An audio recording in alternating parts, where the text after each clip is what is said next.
ونؤمن به ونتوكل عليه ونشهد أن لا إله إلا الله وحده لا شريك له ونشهد أن سيدنا وسندنا وحبيبنا وطبيب قلوبنا ومولانا محمد الذي أرسله الله إلى كافة الناس بشيرا ونذيرا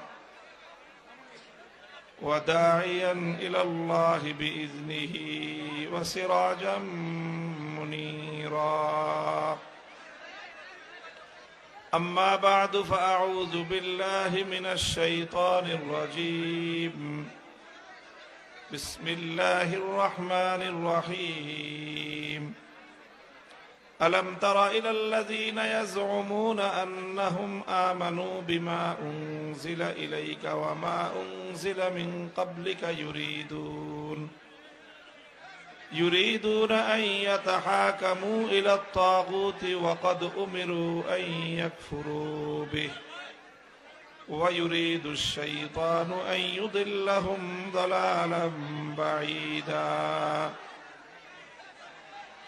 بارك الله لنا ولكم في القرآن العظيم ونفعنا وإياكم بالآيات والذكر الحكيم اللهم صل على محمد وعلى آل محمد كما صليت على إبراهيم وعلى آل إبراهيم إنك حميد مجيد اللهم بارك على محمد وعلى آل محمد كما باركت على إبراهيم وعلى آل إبراهيم إنك حميد مجيد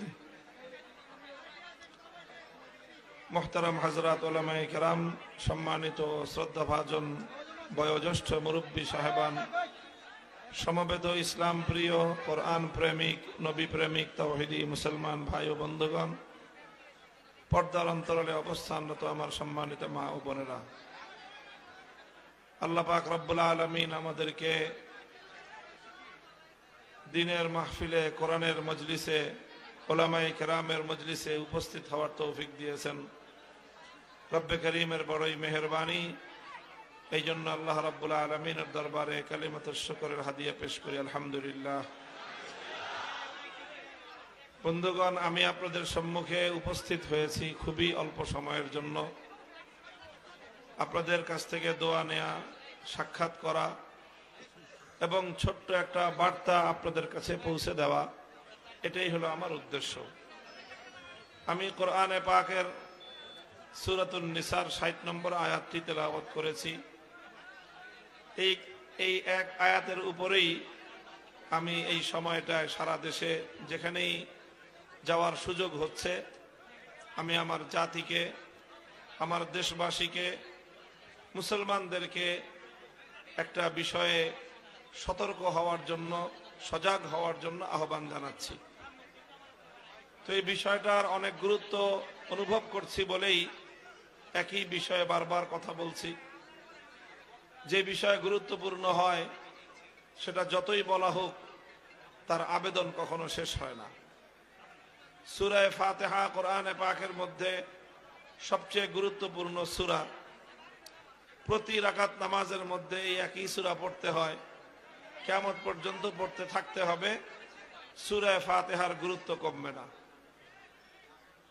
ঠিক তদ্রূপ মুমিনের ঈমান যেন শুদ্ধ হয় মুসলমানদের ঈমান যেই পথে ধ্বংস হয়ে যাচ্ছে সেই পথটা যেন রুদ্ধ হয় মুসলমানরা যেন তারা তাদের ঈমান নিয়ে বেঁচে থাকতে পারে তাদের অজান্তেই যেন তাদের ঈমান নষ্ট না হয়ে যায় এটা মুমিনের জন্য সবচেয়ে গুরুত্বপূর্ণ বিষয় তো বর্তমান সময়ে আমার জানা মতে আমার বুঝ মতে অসংখ্য অগণিত মুমিন এবং মুসলমানের ঈমান যেই কারণে নষ্ট হচ্ছে সেরকম একটা গুরুত্বপূর্ণ বিষয় যেটার সাথে তাওহীদের সম্পর্ক, যেটার সঙ্গে আল্লাহ পাক রব্বুল আলামিনের একত্ববাদের সম্পর্ক, এরকম একটা বিষয়ে আমি কথা বলছি আপনাদের সম্মুখে। আমি প্রথমে কোরআনে পাক থেকে তেলাওয়াতকৃত আয়াত সূরাতুন নিসার ৬০ নম্বর আয়াতের অনুবাদটুকু করছি। এরপরে এই আয়াতের উপর ভিত্তি করে কয়েকটি কথা বলবো এবং বর্তমান সময়ে আমাদের জাতীয় জীবনে আমাদের প্রত্যেক মুসলমানের করণীয় এবং কর্তব্য বিষয়ে আমি আপনাদেরকে একটু আহ্বান জানাবো। এই হলো তিনটি বিষয়।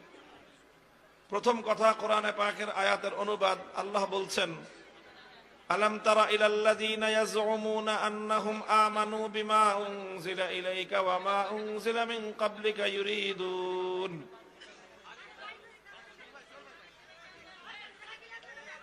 এই উঠেন, আপনি এখান থেকে উঠেন, উঠেন, আপনারা সব উঠেন এখান থেকে। এই উঠেন, ডিস্টার্ব করতেছেন, আমাদের পিছনে যান, সব উঠেন এখান থেকে, মানুষজন দেখতে পারে। উঠেন না কেন আপনি? উঠেন, আরে উঠেন না কেন আপনি এখান থেকে? আপনার চারটে পিছান, চারটে পিছান, একটু পিছান, এটা মানুষগুলো সব আপনার চলেন এখান থেকে, সরেন। মানুষ হাজার শত শত মানুষ দাঁড়ায় স্যার আপনার স্টেজে বৈশা মানুষকে আরো পিছান, দেখতে হলে সামনে যান। স্টেজে বৈশা দেখা যাতে শখ কেন? চুপ করেন, কথা বলবেন না, ঠিক আছে? বাস, কোনো আওয়াজ করবেন না, আর কোনো শব্দ করবেন না। একদম পুরা মজলিসে পিনপতন নীরবতা থাকবে। কথা শুনেন, মনোযোগ দিয়ে কথা বুঝেন। আমার আলোচ্য আয়াত, তেলাওয়াতকৃত আয়াতের মধ্যে আল্লাহ পাক রব্বুল আলামিন বলতেছেন, আলাম তারা ইলাল্লাযীনা ইয়াজউমুনা আন্নাহুম আমানু বিমা উনজিলা ইলাইকা ওয়া মা উনজিলা মিন ক্বাবলিক ইউরিদুনা আন ইয়াতাহাকামু ইলাত তাগুত। আল্লাহ বলেন, আল্লাহ বড় আশ্চর্য নিয়ে, বড় বিস্ময় নিয়ে, এমন একটা মানে ক্ষোভ এবং রাগ নিয়ে আল্লাহ বলতেছেন যে, আলাম তারা, তোমরা কি লক্ষ্য করেছো যে কিছু মানুষ এমন আছে, ইয়াজউমুনা আন্নাহুম আমানু, তারা দাবি করে যে তারা নাকি ঈমানদার, তারা দাবি করে তারা নাকি ঈমানদার, অথচ ইউরিদুনা আন ইয়াতাহাকামু ইলাত তাগুত, ঈমানদার পরিচয় দেয় অথচ তারা তাগুতের কাছে বিচার চায়। আল্লাহ বলতেছেন, নিজেদেরকে ঈমানদার বলে পরিচয় দেয়, আবার তাগুতের সিদ্ধান্ত মানে। অর্থাৎ কোরআনের অর্থ হলো, যে ব্যক্তি ঈমানদার হবে সে কোশ্চিনকালও তাগুতের কাছে বিচার চাইতে পারে না, তাগুতকে বিশ্বাস করতে পারে না। যে তাগুতকে বিশ্বাস করবে সে ঈমানদার হতে পারে না। এটা হলো আলো আর অন্ধকারের মতো। যেখানে আলো থাকে সেই একই জায়গায় অন্ধকার হতে পারে? আর যদি অন্ধকার থাকে আলো হতে পারে? একই সময়ে রাত আর দিন একত্রিত হতে পারে? রাত শেষ না হলে দিন আসতে পারে? তো ঠিক এরকমই আলো আর অন্ধকার যেরকম একত্রিত হতে পারে না, রাত আর দিন যেমন এক জায়গায় এক সময়ে একত্রিত হতে পারে না, ঠিক তদ্রূপ আল্লাহর কথাটা কত পরিষ্কার যে আল্লাহর উপর ঈমান যদি থাকে তাগুতকে বিশ্বাস করা যাবে না। আর তাগুতের উপর যদি বিশ্বাস থাকে, ইয়াকফুর বিত্তাগুতি ওয়া ইউমিন বিল্লাহি ফাকাদ ইসতামসাকা বিল উরওয়াতিল উসকা। আল্লাহ বলেন যে তাবায়্যানার রুশদু মিনাল গায়্যি, কোনটা হেদায়েত আর কোনটা গোমরাহি। এই আপনি আর ড্রোন উড়াবেন না, বন্ধ। তাগুত ওয়া ইউমিন বিল্লাহ, যে তাগুতকে অস্বীকার করবে আর আল্লাহর উপর ঈমান আনবে, সে ব্যক্তি কেবলমাত্র মুক্তি পাবে। কথা পরিষ্কার। অন্য আরেক জায়গায় আল্লাহ বলেন, আল্লাযীনা আমানু ইউকাতিলুনা ফী সাবিলিল্লাহ ওয়াল্লাযীনা, কোনদিন হক আর বাতিলে আপোষ হতে পারে না। হক এবং বাতিলে কোনোদিন লড়াই থামতে পারে না। সুতরাং যতদিন পৃথিবী আছে ততদিন হক বাতিলের লড়াই আছে। একদিকে আল্লাহর পথের পথিকরা আল্লাহর জন্য লড়বে, আরেকদিকে যে তাগুতটা কি জিনিস। অসংখ্য অগণিত মানুষ এই ঝামেলার মধ্যে পড়ে আছে যে তারা আল্লাহর উপরেও নিজেদেরকে ইমানদার বলে তারা পরিচয় দেয়, আবার তারা তাগুতের ফান্দে আটকা। আপনাদেরকে একটু একটা অতিরিক্ত একটা কথা আগে বলে তারপরে আমি তার পরিচয়টা বোঝাচ্ছি। আপনারা গায়রুল্লাহ বুঝেন? কে কে বুঝেন হাত উঠান তো। সবাই উঠান নাই? হ্যাঁ ঠিক আছে, বসেন, নামা হাত নামান। গায়রুল্লাহ মানে হলো এই মহাবিশ্বের মধ্যে আল্লাহ কয়জন? এক আল্লাহ ছাড়া বাকি যা কিছু আছে সব হলো গায়রুল্লাহ। আল্লাহ ছাড়া যা আছে সব কি? এবার হাত তোলেন কে কে গায়রুল্লাহ বুঝছেন? পুরা মজমা, মাশাআল্লাহ, বসেন, হাত নামান। তো গায়রুল্লাহ তো বুঝা গেল। গায়রুল্লাহ কি? গায়রুল্লাহ মানে কি? আল্লাহ ছাড়া। গায়রুল্লাহ মানে আল্লাহ ছাড়া যা আছে সব কি? আসমান কি? জমিন কি? মানুষ কি? জিন ফেরেশতা সব কি? নবী ওলি দরবেশ যা আছে সব কি?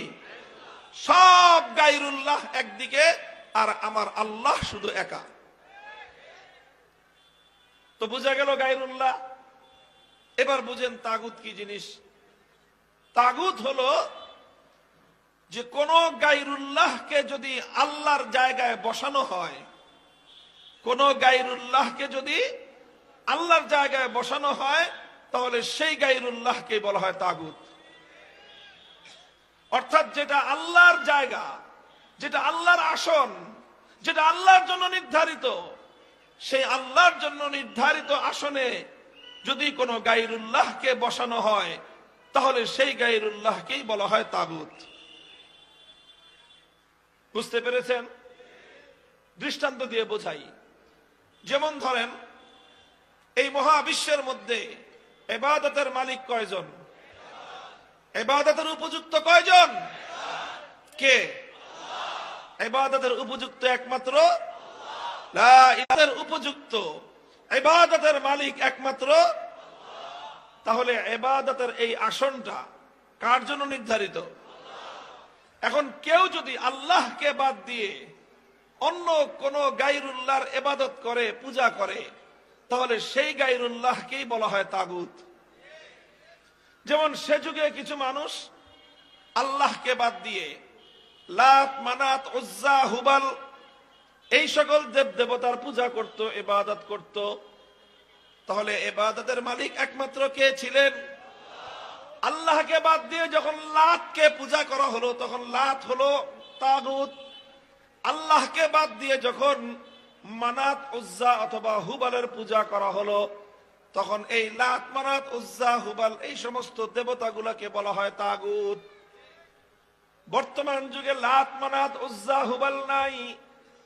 এখন মানুষ পূজা করে দুর্গা দেবতার, এখন মানুষ পূজা করে সরস্বতী, কালী ইত্যাদি নামক বিভিন্ন দেবতার। তো ইবাদতের একমাত্র মালিক কে? আল্লাহকে বাদ দিয়ে যখন মানুষ দুর্গার পূজা করলো, তখন দুর্গাকে বলা হয় তাগুত। আল্লাহকে বাদ দিয়ে যখন মানুষ যখন কালী, সরস্বতী ইত্যাদি মূর্তিগুলোর পূজা করে, তখন সেই সকল মূর্তিগুলোকে বলা হয় তাগুত। বুঝা গেল? কথা বুঝতেছেন আপনারা? জবাব দিয়েন। বুঝার জন্য বলতেছি, শোনার জন্য বলতেছি না। এই কথা বুঝতেই হবে আজকে মুসলমানদেরকে। না বুঝলে উপায় নাই, মুক্তির উপায় নাই। তাওয়াত করতে হবে, কোন গায়রুল্লাহর এক মুহূর্তের জন্য ইবাদত করা চলবে না।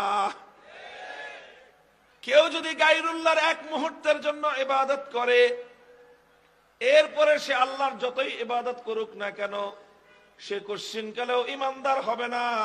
সে একত্ববাদে বিশ্বাসী নয়, বরং সে তাগুতে বিশ্বাসী। একটা লোক মনে করেন 5 ওয়াক্ত নামাজ পড়ে, শুধু ফরজ নামাজ না, আগে পরে যত সুন্নত আছে সব পড়ে। 6 রাকাত আওয়াবিনের নামাজ পড়ে, 8 রাকাত তাহাজ্জুদের নামাজ পড়ে, 4 রাকাত ইশরাকের নামাজ পড়ে, 4 রাকাত চাশতের নামাজ পড়ে, 2 রাকাত জাওয়ালের নামাজ পড়ে, যত রকম নফল নামাজ আছে সব পড়ে, 23 ঘন্টা 55। এই লোকে বেঈমান ফতোয়া দেওয়ার জন্য আপনারাই যথেষ্ট। কারণ সবাই জানে, আচ্ছা 5 মিনিট করলো না, 1 মিনিট করলো, তাহলে ইমানদার না বেঈমান? তাহলে 23 ঘন্টা 59 মিনিট শুধু আল্লাহর ইবাদত করলো, আর প্রতিদিন 1 মিনিট করে দুর্গার অথবা কালীর অথবা সরস্বতীর অথবা অন্য কোন দেবতার অথবা চন্দ্রের অথবা সূর্যের অথবা আগুনের পূজা করে, ইমানদার না বেঈমান? এটাই আল্লাহ বলেছেন। আল্লাহ এটাই বলেছেন যে আমারও ইবাদত করবা, আবার তাগুতেরও পূজা করবা, এই দুটো কোনোদিন একসাথে হতে পারে না। তাহলে আমি তাগুতের কি পরিচয় দিয়েছি? যে আল্লাহর স্থানে যদি গায়রুল্লাহকে বসানো হয়, সেই গায়রুল্লাহকে বলা হয় তাগুত। যেমন ইবাদতের উপযুক্ত একমাত্র কে? ইবাদতকে না মানলে একজন মানুষ যত ইবাদত করুক, যত নামাজ পড়ুক, যতবার হজ করুক, যত কোটি টাকা দান সদকা করুক, সে ইমানদার না বেঈমান? মুহতারাম হাজিরিন, ইবাদতের মধ্যে যেরকম একমাত্র আল্লাহকে মানতে হয়, ইবাদতের মধ্যে আল্লাহকে যেরকম, আল্লাহর সঙ্গে যেরকম অন্য কাউকে শরীক করা যায় না, অন্য কোন কাউকে এক মুহূর্তের জন্য ইবাদতের মধ্যে আল্লাহর শরীক করলে তাহলে আর সে একত্ববাদী থাকে না, সেই লোকটা মুশরিকে পরিণত হয়। কারণ সে মুশরিক কেন? তাকে বলা হয় তাওহীদ ফিল ইবাদাহ। ঠিক তদ্রূপ আমার আল্লাহ পাক রব্বুল আলামিনের আরেকটা তাওহীদ আছে, একত্ববাদ রয়েছে, সেটাকে বলা হয় তাওহীদ ফিল হাকিমিয়াহ। তাওহীদ ফিল হাকিম, এই যে ইবাদতের মালিক যেমন একমাত্র আল্লাহ, এটাকে বলা হয় ইবাদতের তাওহীদ। আইনও একমাত্র তৈরি করার তাওহীদ। ইবাদতের তাওহীদকে না মানলে তুমি যাই হও ইমানদার হতে পারো না। হুকুম করার ক্ষেত্রে, বিধান দেওয়ার ক্ষেত্রেও আল্লাহর একত্ববাদকে না মানলে হাজি গাজী পাজি হতে পারো, ইমানদার হওয়া যাবে না। কথাটা খুব ভালো করে বুঝেন। আমার দেশে ইবাদতের শিরক খুব কম, ইবাদতের শিরক খুব কম। কারণ এই যে আপনারা সবাই বললেন যে 24 ঘন্টার মধ্যে 23 ঘন্টা 59 মিনিট আল্লাহর ইবাদত করে, একটা মানুষ যদি 1 মিনিটের জন্য গায়রুল্লাহর ইবাদত করে, আপনারাই ফতোয়া দেন সে ইমানদার না মুশরিক? এই সবাই কথা বলল। কাউকে যদি দেখা যায় যে দুর্গার পূজা করতে, তুই আল্লাহর সেজদা গায় না, তুই মাজারে করলি কেন? মায়ের একটা মাটিতে পড়বে? তুই সেজদা করবি, ইমানদার হইছস একমাত্র কাকে? ইমানদার এক আল্লাহ ছাড়া অন্য কাউকে সেজদা করে না। তো কাজেই মানুষ এটা বুঝে যে ইবাদতের মধ্যে এক আল্লাহকেই মানতে হবে, এক আল্লাহর ইবাদত করা যাবে, অন্য কারো ইবাদত করা যাবে না। অথচ দুঃখজনক বিষয় হলো এই, এক আল্লাহকে মাবুদ না মেনে গায়রুল্লাহর ইবাদত করলে যেরকম একজন মানুষের ঈমান ঠিক থাকে না, ঠিক তদ্রূপ এক আল্লাহর আইন না মেনে আল্লাহর আইনের জায়গায় কোনো গায়রুল্লাহর আইনকে বিশ্বাস করলেও একজন মানুষের ঈমান থাকে না। মুহতারাম হাজিরিন, এখন কেউ বলতে পারেন যে তাহলে মানুষ কি কোনো আইন করতে পারবে না? মানুষ কোনো বিধান দিতে পারবে না? এই প্রশ্নের জবাব হলো হ্যাঁ, মানুষ আইন করতে পারবে, বিধান দিতে পারবে একটা শর্তে। কয় শর্তে? জোরে বলেন, কয় শর্তে? এক শর্তে। সেটা হলো মানুষ এমন আইন করতে পারবে যেই আইন আল্লাহর কোন আইনের বিরোধী হতে পারবে না।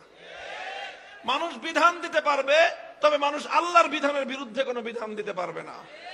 যদি কোনো মানুষ আল্লাহর কোন আইনের বিরুদ্ধে কোনো আইন করে, সঙ্গে সঙ্গে সে তাগুত হয়ে যায়। কোন মানুষ যদি আল্লাহর কোন বিধানের বিরুদ্ধে কোন বিধান তৈরি করে, সঙ্গে সঙ্গে সে তাগুতে পরিণত হয়। যে আইন করবে সেই তাগুত।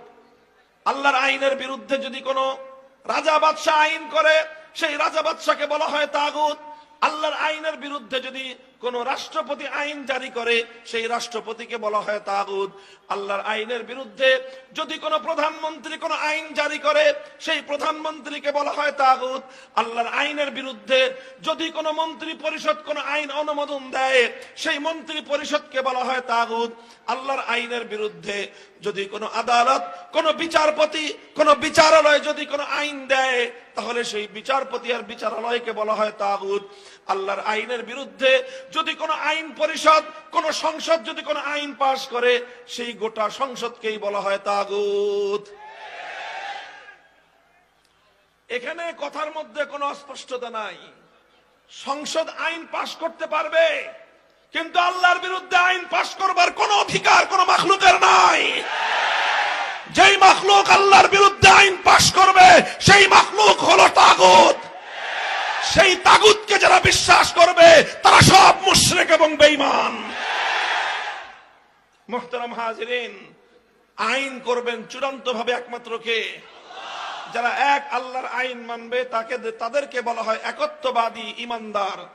আল্লাহর আইনের বিরুদ্ধে যারা আইন করবে তাদেরকে বলা হয় তাগুত। তাগুতের আইন যারা মানবে তাদেরকে বলা হয় মুশরিক।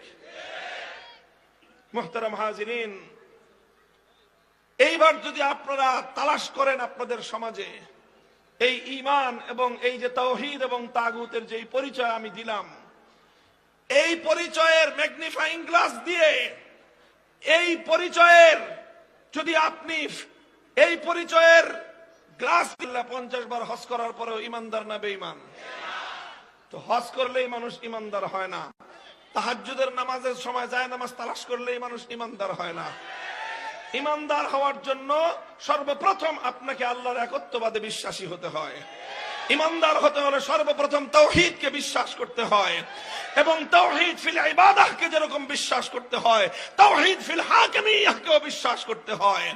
তাওহীদ ফিল ইবাদাহ, ইবাদতের একত্ববাদকে না মানলে একজন মানুষ যেরকম একত্ববাদী বিশ্বাসী ঈমানদার থাকতে পারে না, আইন তৈরি করবার ক্ষেত্রেও আল্লাহর তাওহীদ ফিল হাকিমিয়াহকে না মানলে একজন মানুষ ঈমানদার এবং বিশ্বাসী থাকতে পারে না, সে মুশরিক এবং তাগুতে পরিণত হয়।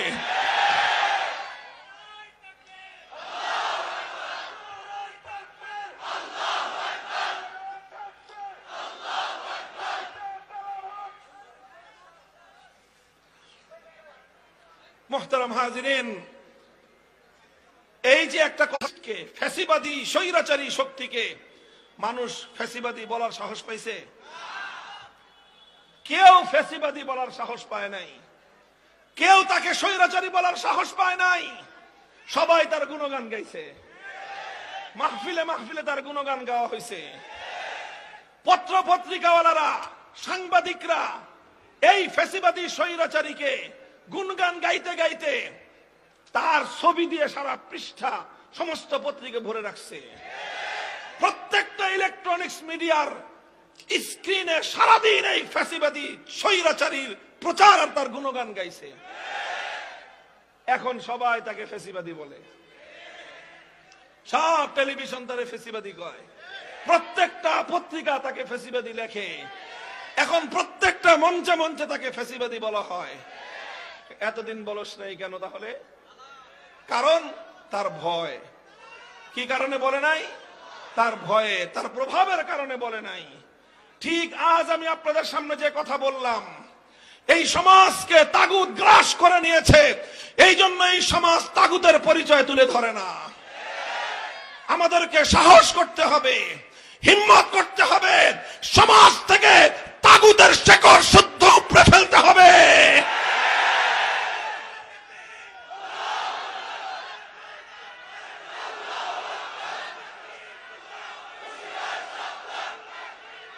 দেখেন, আল্লাহর আইনের জায়গায় মানুষের বানানো আইন যখন দেওয়া হয়, তো আল্লাহর আইনের জায়গায় যেই মানুষরা আইন বানায় সেই মানুষগুলোকে বলা হয় তাগুত। আর এই মানুষের বানানো আইন যারা স্বতঃস্ফূর্ত ভাবে হৃদয় থেকে অন্তর থেকে যারা মেনে নেয় তাদের প্রত্যেককেই বলা হয় মুশরিক। মুসলমানদের মধ্যে এই অভিশপ্ত ধারা ছিল না। মুসলমানরা এটা কল্পনাও করতে পারত না যে আল্লাহর আইন উৎখাত করে কোন মানুষ আল্লাহর আইনের জায়গায় নিজে আইন তৈরি করতে পারে। মানুষ খেলাফতে বনু আব্বাসিয়ার যুগ 600 বছর পর্যন্ত মুসলিম জাতির মধ্যে আল্লাহর আইনকে ভেঙ্গে চুরে, আল্লাহর আইনকে উৎখাত করে মানুষ কোন আইন তৈরি করতে পারে। মুসলমান তাদেরকে বলা হয় তাতারি, মঙ্গোলীয় সম্প্রদায়। এরা সর্বপ্রথম মুসলমানদের উপর হামলা করলো, বোঝাটা মুসলমানদের কাঁধের উপর চাপিয়ে দিল। সেটা হলো এই মুসলিম জাতির উপর থেকে আল্লাহর আইন উৎখাত করে তাতারিরা তাদের নেতা চেঙ্গিস খানের বানানো আইন, চেঙ্গিস খানের বানানো একটা আইনের কিতাব ছিল, বই ছিল, যেই বস্তায় অতিক্রম করে দিয়েছেন, সব কিছু করেছেন, কিন্তু এক মুহূর্তের জন্যও আল্লাহর আইনের পরিবর্তে কোনো মানব রচিত আইনকে তারা মেনে নেন নাই। এর বরকতে মুসলমানদের ত্যাগ কোরবানি প্রায় অর্ধেকটা পৃথিবী তারা শাসন করেছে। আইন ছিল কার? জোরে বলেন, আইন ছিল কার? এই গোটা ভারতবর্ষে মোগল সাম্রাজ্যরা আইন তারা রাষ্ট্র শাসন করেছে, তারা জনগণকে শাসন করেছে, কিন্তু আইন ছিল কার? একমাত্র আইন ছিল আল্লাহর। মুসলিম বিশ্বের মধ্যে আল্লাহর আইনের পরিবর্তে গায়রুল্লাহর আইন চাপিয়ে দেওয়ার এই অভিশপ্ত ধারা মুসলমানদের মধ্যে ছিল না। আস্তে আস্তে 18 শতাব্দীর মাঝামাঝি সময়ে পশ্চিমা সাম্রাজ্যবাদী গোষ্ঠী মুসলমানদের উপর আগ্রাসন চালায়।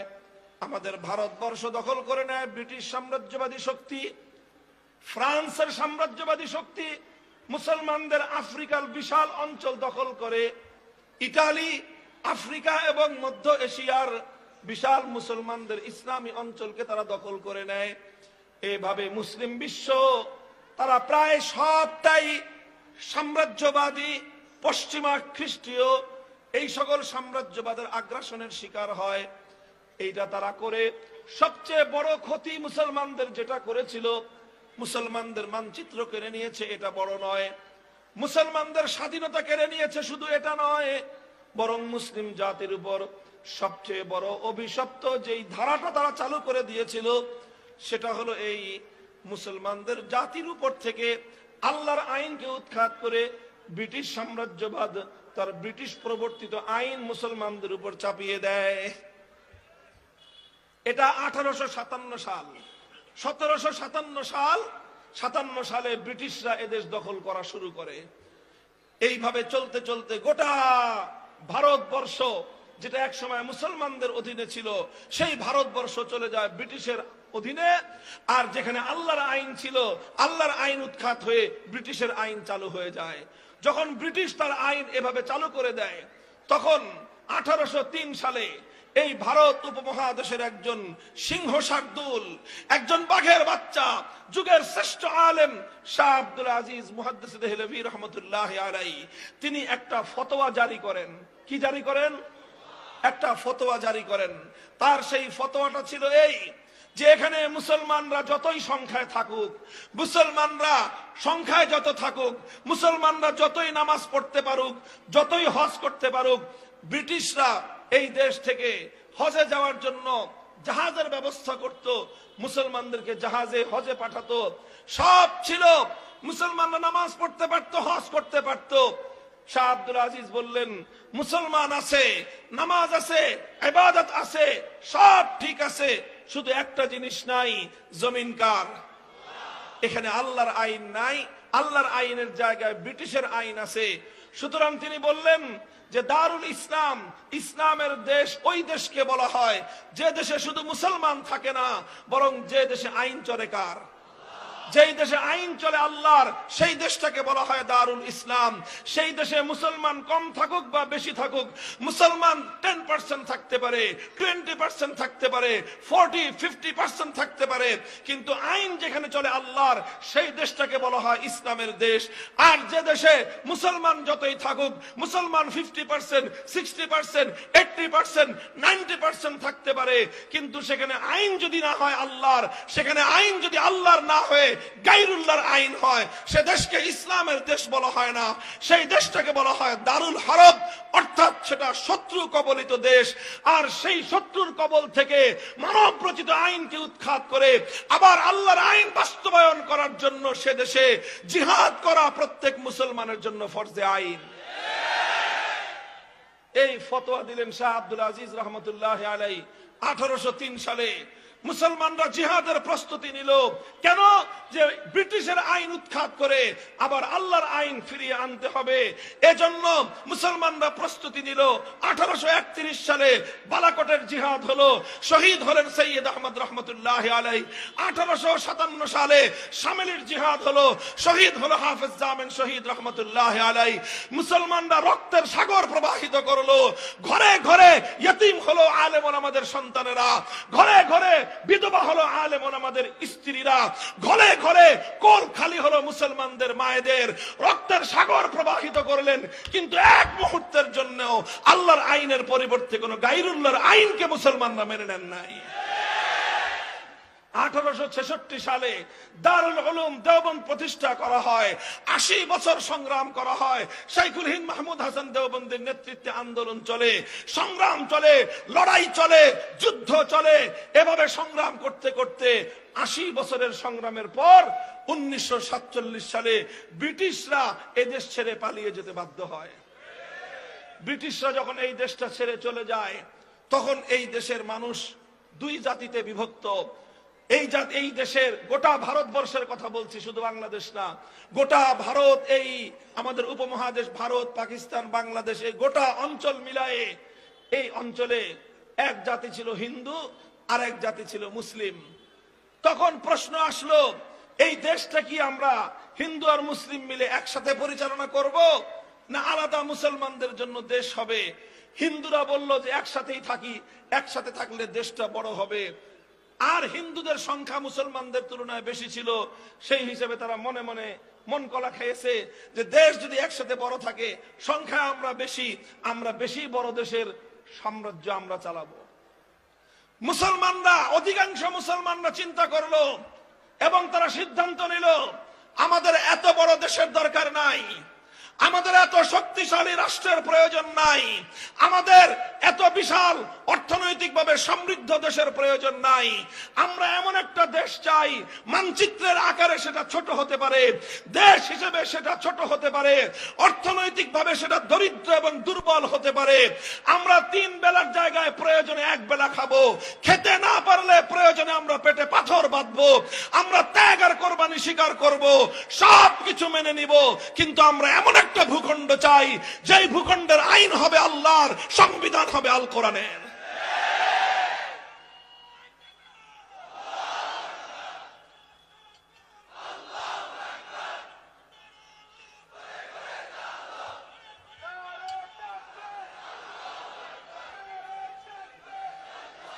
মুহতারাম হাজিরিন, মুসলমানরা এর জন্য অনেক ত্যাগ স্বীকার করলো।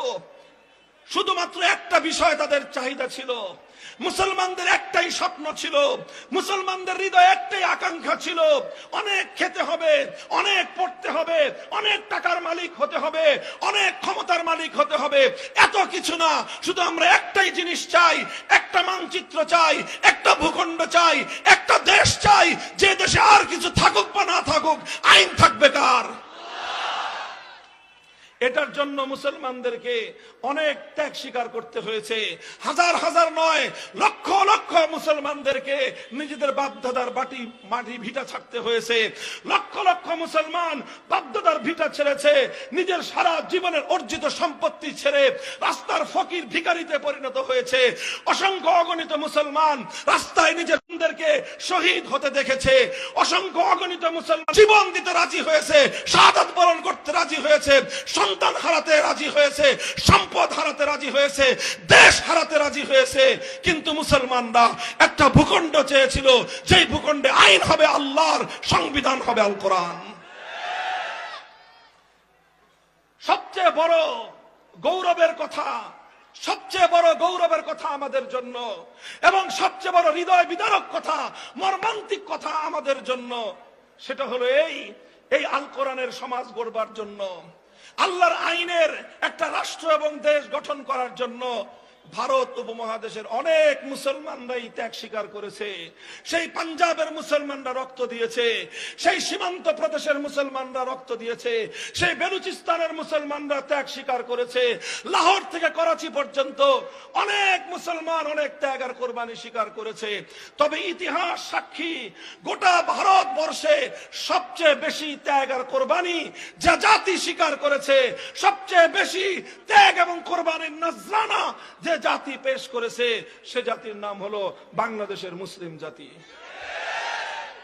পাঞ্জাব এবং পশ্চিম পাকিস্তানি খান পাঠানরা ইসলামী রাষ্ট্রের জন্য অত রক্ত দেয় নাই, আমার বাংলার মুসলমানরা ইসলামী রাষ্ট্রের জন্য যত রক্ত দিয়েছে। আমার বাপদাদারা, আপনার বাপদাদারা, এটা তো আসমান থেকে নেমে এসে কেউ রক্ত দেয় নাই, আসমান থেকে নেমে এসে কেউ জীবন দেয় নাই। জীবন দিয়েছে আপনার বাবা, জীবন দিয়েছে আপনার দাদা, আমার দাদা বাপদাদা, আমাদের পূর্বপুরুষরাই এই জমিনে ছিল এবং তারাই আল্লাহর জমিনে ইসলামী হুকুমত বাস্তবায়ন করার জন্য এই ত্যাগ আর কোরবানিগুলো স্বীকার করেছে। হে মুসলমান, দুঃখ আর আফসোস লাগে, যেই দাদা আল্লাহর দ্বীনের জন্য, কোরআনের জন্য জীবন দিয়ে গেছে, আর তার নাতি আজকে আল্লাহর কোরআনকে উৎখাত করার জন্য ধর্মনিরপেক্ষতার রাজনীতি করো।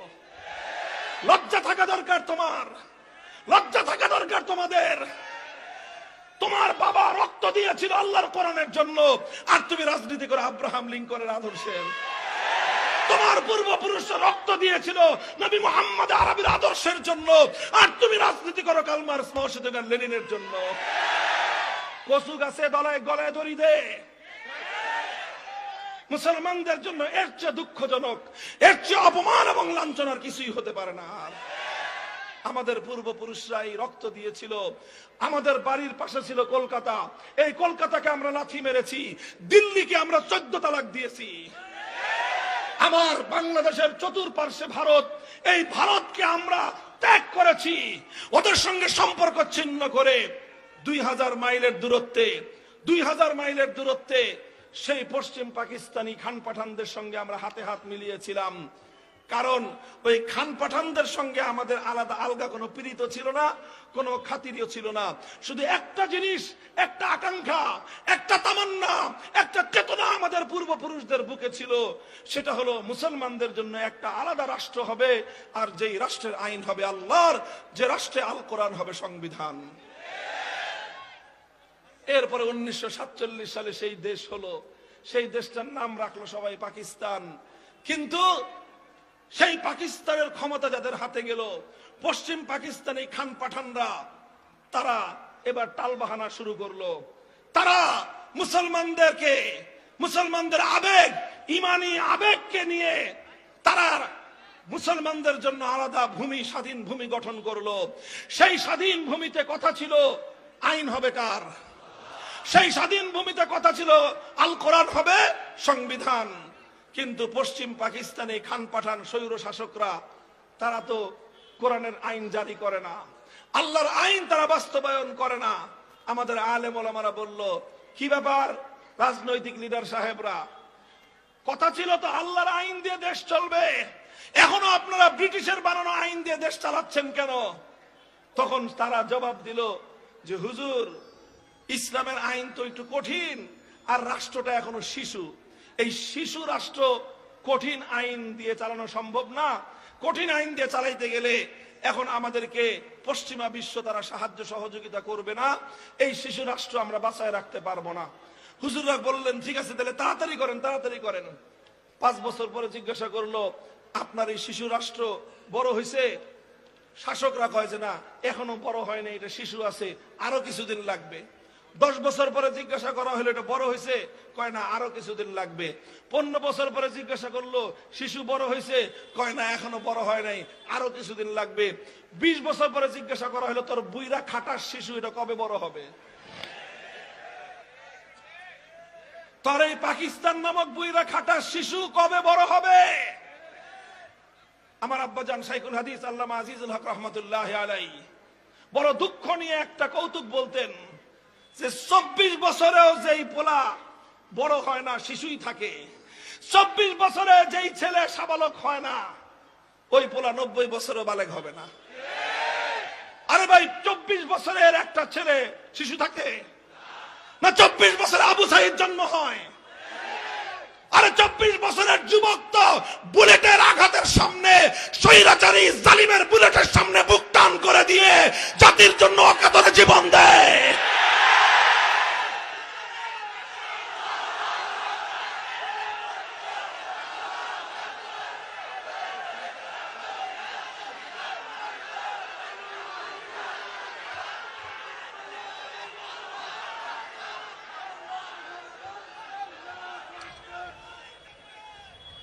চব্বিশ বছর হয়ে গেল, পাকিস্তান নামক এই খাটাস এই পোলার কি হয় না? আরে কি হয় না? বড় হয় না। কয় হুজুর কোরআনের আইন দিতে আরো সময় লাগবে। হুজুররা বললেন যে যেই পোলা 24 বছরও সাবালক হয় নাই, এইরকম অকর্মণ্য পোলা আমাদের প্রয়োজন নাই, ভেঙ্গে টুকরো করে দাও পাকিস্তান। এদেশের মানুষ স্বাধিকারের আন্দোলন করার জন্য, স্বাধিকারের জন্য তারা মাঠে নামলো। সেই সময় একজন নেতা, যিনি 1947 সালে মুসলিম লীগ করতেন, 1947 সালে তিনিও জাতির সঙ্গে ওয়াদা করেছিলেন যে দেশে যদি মুসলমানদের আলাদা রাষ্ট্র হয়, কোরআনের শাসন হবে। সেই নেতা 70 সালে এসে বললেন যে আপনারা আমাকে ভোট দেন, আপনারা ভোট দিলে আপনি কি করবেন? তিনি ওয়াদা করলেন, প্রতিশ্রুতি দিলেন যে আমি পাশ করলে, আমার দল ক্ষমতায় গেলে কোরআন সুন্নাহ বিরোধী কোনো আইন করব না। জানতে চান সেই নেতার নাম? সেই নেতার নাম শেখ মুজিবুর রহমান। তিনি তার জীবনে দুইটা পুণ্যময় কাজ করেছিলেন, বড় বড়। একটা হলো 1947 সালে মুসলমানদের জন্য আল্লাহর কোরআনের আইন দ্বারা শাসিত একটা দেশ গঠন করার জন্য মুসলিম লীগ করেছিলেন। আরেকটা জীবনের সবচেয়ে মহৎ এবং নেক কাজ করেছিলেন, 1970 সালে তিনি ওয়াদা করেছিলেন নৌকা মার্কায় ভোট দাও, আওয়ামী লীগ ক্ষমতায় গেলে আমরা কোরআন সুন্নাহ বিরোধী কোনো আইন করব না। আপনাদের বিশ্বাস হইতেছে কথাটা? এটা ইতিহাসে জ্বলন্ত আছে।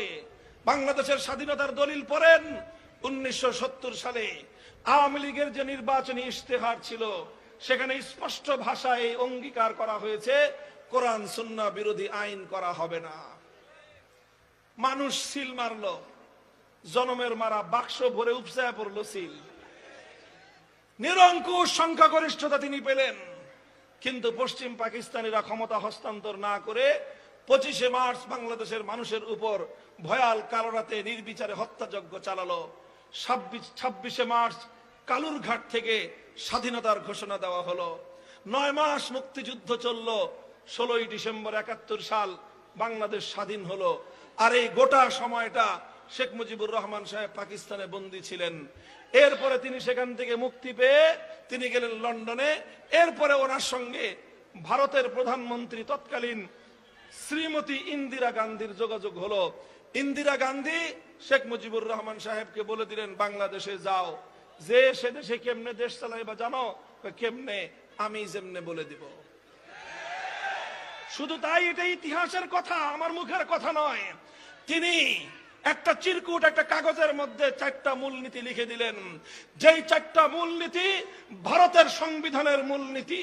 বলে দিলেন ভারতে যেভাবে সংবিধান, সেই ভারতের ইন্ডিয়ার মতো সংবিধান তুমি বাংলাদেশে রচনা করবা। তিনি আসলেন 72 সালে সংবিধান তৈরি করলেন, যেই সংবিধানের মধ্যে 70-এর জাতীয় নির্বাচনের আগে তিনি জাতির সঙ্গে যে অঙ্গীকার করেছিলেন, যেই ওয়াদা করেছিলেন, সেই ওয়াদা ভঙ্গ করে সেই ভারতের মতো করে ইসলাম বিরোধী, ঈমান বিরোধী, ধর্মনিরপেক্ষতা, কুফরি মতবাদ সহ ধর্মনিরপেক্ষতাবাদ, জাতীয়তাবাদ, গণতন্ত্র এবং সমাজতন্ত্রের মতো কয়েকটা কুফরি মূলনীতির ভিত্তিতে তিনি বাংলাদেশের সংবিধান তৈরি করলেন। এখানে ক্ষান্ত নয়, তিনি যেখানে কথা ছিল কোরআন সুন্নাহর বিরুদ্ধে কোনো আইন করবেন না, সেখানে তিনি আইন করলেন কি? এদেশে ইসলামী রাজনীতি চলবে না।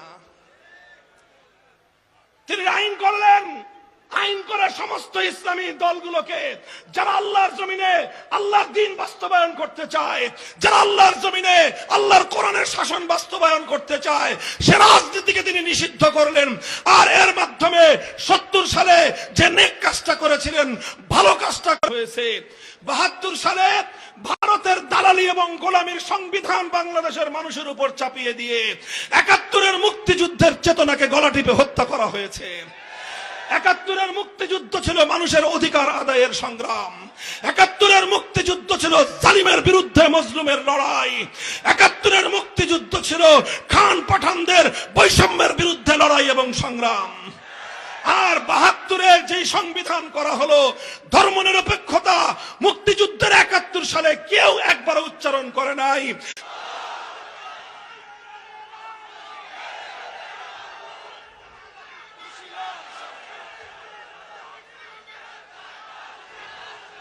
মোহতারাম হাজিরিন, কথা শুনেন, কথা শুনেন। আপনারা কেউ মনে করতে পারেন যে হুজুর এই রাজনীতির পেছাল পারতেছেন কে? শুনে রাখেন, এটা শুধু রাজনীতি না, এটা এমন এক কথা, এই কথার সঙ্গে এই বাংলাদেশের 18 কোটি ইমানদারের ইমানের সম্পর্ক। এই কুফরি সংবিধান যদি আপনারা পরিবর্তন করতে না পারেন, যতই নামাজ, হজ, রোজা যাই করেন, কিছু না কিছু জায়গায় গিয়ে বাধ্য হয়ে আপনাদেরকে ইসলাম বিরোধী কাজ করতেই হয়। বলবেন হুজুর শুধু আমাদের করতে হয়? না না, এই হুজুরদেরও করতে হয়। কারণ আমরা সবাই সংবিধানের অধীনে থাকি, আমরা সবাই সংবিধানের অধীনে থাকি। সংবিধানের অধীনে থাকার কারণে ফেরে পরিণত হয়। অথচ আমাদেরকে প্রতিদিন এই ব্রিটিশের বানানো আইনের দ্বারা পরিচালিত আদালতে যেতে হয়। কথা বলেন, আদালতে আমরা বাধ্য হয়ে যাই, এই জন্য মুশরিক হয়ে যাই নাই। শুনেন, কথাটা বুঝেন, বাধ্য হয়ে আদালতে যান, এই জন্য আপনার ঈমান ঠিক আছে। কিন্তু কেউ বাধ্য না হয়ে, কেউ যদি বাধ্য না হয়ে অযথাই মানব রচিত, বাধ্য না হয়েও মানব রচিত আইনের কাছে সে বিচার চেয়েছে। এবার বলেন, আমাদের যার উপদেষ্টা মানে মন্ত্রী হয়ে ওনাকে মরা মানুষের বেদির উপর ওনাকেও ফুলের তোড়া দিতে হয়েছে, কারণ এটা সাংবিধানিক বাধ্যবাধকতা। অথচ মরা মানুষের বেদির উপর কোন ফুল দেওয়া, এটা ইসলাম ধর্ম মতে সম্পূর্ণরূপে হারাম। এই হারাম কাজটা ওনাকে করতে হয়েছে। যারা সংসদে যায়, সংসদ সদস্য নির্বাচিত হয়ে যারা সংসদে যায়, তাদেরকে এমন শপথ বাক্য পাঠ করতে হওয়ার কারণে আমি, আপনি, ইমাম সাহেব, মুসল্লি সাহেব, যা আছে, হাজি গাজী, হযরত, হুজুর, পীর সাহেব, কেবলা, যা আছে সব সহ কোথাও না কোথাও আমাদেরকে ইচ্ছায় হোক অনিচ্ছায় হোক, বাধ্য হয়ে হোক, আমাদেরকে ইসলাম বিরোধী অনেক কাজ করতে হয়। আমি আপনাদের কাছে জিজ্ঞাসা করতে চাই, আমার পূর্বপুরুষরা যেই কোরআনী শাসনের জন্য জীবন দিয়েছিলেন, আমাদের পূর্বপুরুষরা যেই কোরআনী সংবিধানের জন্য রক্ত দিয়ে, শাহাদাত দিয়ে আমাদের জন্য একটা স্বাধীন মাতৃভূমির মানচিত্রকে তারা অর্জন করেছিলেন, সেই মানচিত্র আর কতকাল ব্রিটিশ প্রবর্তিত কুফরি শাসন দ্বারা, ব্রিটিশ প্রবর্তিত মানব রচিত কুফরি আইনের দ্বারা, ধর্মনিরপেক্ষতার মতো কুফরি সংবিধান দ্বারা আর কতদিন চলবে আপনারা চান? বলেন, আর কতদিন চালাতে চান? তাহলে আপনারা কি চান? বসেন, আজ বর্তমানে বাংলাদেশে ইসলামের দৃষ্টিতে, কোরআন হাদিসের দৃষ্টিতে স্পষ্ট দুটি কথা আমার। সর্বশেষ 1 নম্বর কথা হলো, এখন আমরা তো বহু আগে থেকেই বলতেছি, ভারত আমাদের উপর আগ্রাসন চালায়, ভারত আমাদের পানি আটকে রাখে, ভারত আমাদের ফেলানীদেরকে সীমান্তে গুলি করে হত্যা করে, ভারত আমাদেরকে বিনা পুঞ্জিতে, বিনা টাকায় আমাদের বুকের উপর দিয়ে ট্রানজিট নিয়ে যায়, ভারত আমাদের দেশের উপর 15 বছর পর্যন্ত তার একটা গোলাম এবং তার দাসীকে গোটা বাংলাদেশের মানুষের বুকের উপর জোর করে ক্ষমতার মসনদে বসিয়ে রেখেছিল। এই কথা বলতে বলতে বলতে বলতে আমাদের হুজুরদের মুখে তো ফেনা উঠে গেছে। এখন আমাদের এই কথায় পানি ঢুকছে বাংলাদেশ সরকারেরও কানে। এখন এই সেদিন প্রধান উপদেষ্টা ডেকেছেন সারা দেশের সব ধর্মের লোকজনদেরকে, সব রাজনৈতিক দলদেরকে একটা কথা বলার জন্য যে ভারতের আগ্রাসনের বিরুদ্ধে আজ বাংলাদেশের মানুষকে ঐক্যবদ্ধ হতে হবে। আমরা ওই কথার সঙ্গে একমত, ওই কথার সঙ্গে একমত কিনা আপনারা? দেশপ্রেমিক গোটা বাংলাদেশের সকল মানুষ আজকে আমরা একমত। তবে আমরা একটা কথা বলি, বিষ বৃক্ষ চিনেন? যে গাছে বিষ ছড়ায়, আপনি সেই বিষের গাছকে যদি আপনি গোড়ায় পানি ঢালেন আর ডাল ছাটেন, এতে উপকার হবে? আপনি ডাল ছাটবেন, একটা ডাল ছাটলে সেখান থেকে আরো 3টে ডাল বের হবে। এই জন্য এই বিষ বৃক্ষের বিষ থেকে মুক্তির উপায় হলো একবারে গোড়া শুদ্ধ কাটো। ভারতের আগ্রাসনের বিষ 72 সালের সংবিধানের মধ্যে ধর্মনিরপেক্ষ মতবাদের মাধ্যমে ভারত বাংলাদেশকে তার গোলামের দেশে পরিণত করে রেখেছে। ভারতীয় আগ্রাসন থেকে মুক্তি চাইলে, ভারতীয় আগ্রাসন থেকে বাংলাদেশ যদি সত্যিকার অর্থে আত্মমর্যাদা নিয়ে মাথা উঁচু করে দাঁড়াতে চায়, ভারতীয় ধর্মনিরপেক্ষ মতবাদ বাংলার সংবিধান থেকে বঙ্গোপসাগরে ভাসায় দাও।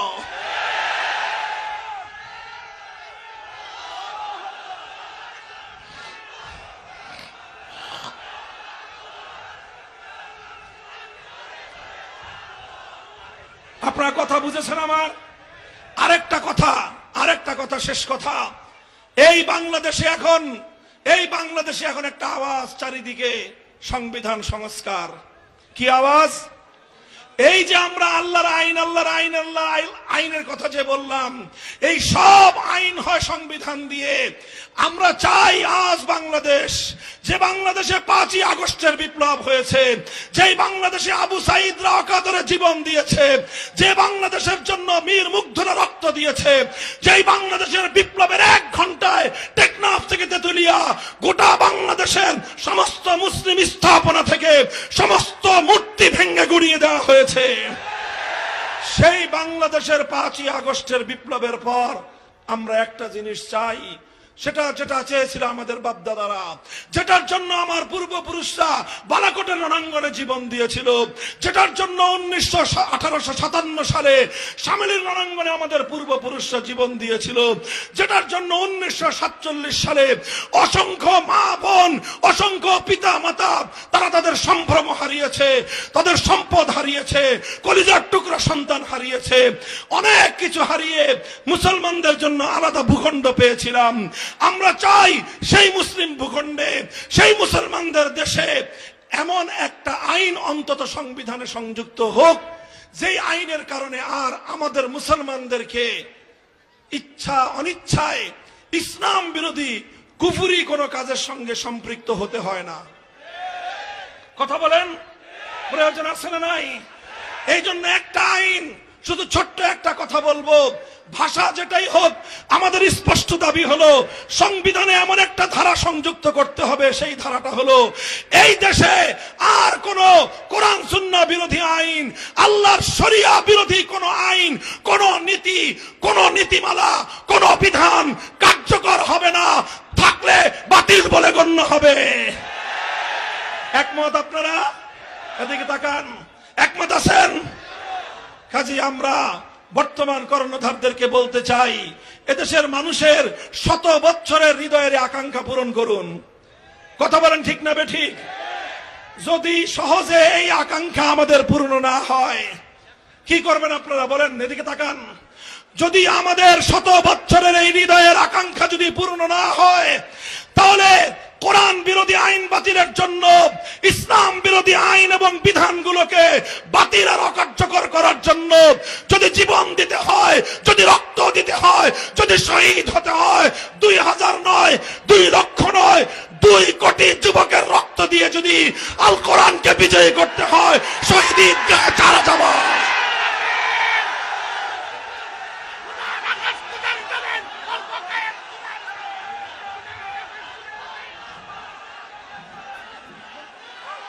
তৈরি থাকবেন তো ইনশাল্লাহ? দেখা হবে রাজপথে, শহীদের ঈদগাহে মিলিত হব। আমার এই পবিত্র মাতৃভূমিকে আজ হোক কাল হোক আল কোরআনের বাংলাদেশ গড়েই আমরা ক্ষান্ত হব। হয়তো খেলাফত, হয়তো খেলাফত, হয়তো খেলাফত। প্রস্তুত হও। এখন আর শুধু মাদ্রাসার ছাত্ররা না, প্রত্যেকটা বিশ্ববিদ্যালয়ে তাওহীদের পক্ষে, খেলাফতের পক্ষে স্কুল কলেজ ইউনিভার্সিটির ছাত্ররা জীবন দেওয়ার জন্য তৈরি হচ্ছে। দাবায় রাখতে পারবো না ইনশাআল্লাহ। ইসলাম হবে দেশের চূড়ান্ত গন্তব্য। নাসরুম মিনাল্লাহি ওয়া ফাতহুন করিব ওয়া আখিরু দাওয়ানা আলহামদুলিল্লাহি রাব্বিল আলামিন। আসসালামু আলাইকুম ওয়া রাহমাতুল্লাহ।